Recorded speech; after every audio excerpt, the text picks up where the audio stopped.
Hi అండి, నమస్తే అందరికీ.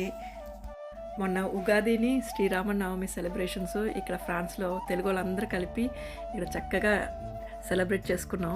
ఆ హ్యాపీ సెలబ్రేషన్స్ని 1 మినిట్ వీడియో కింద చేసి మీ అందరికీ షేర్ చేశాను. Hope you will like it.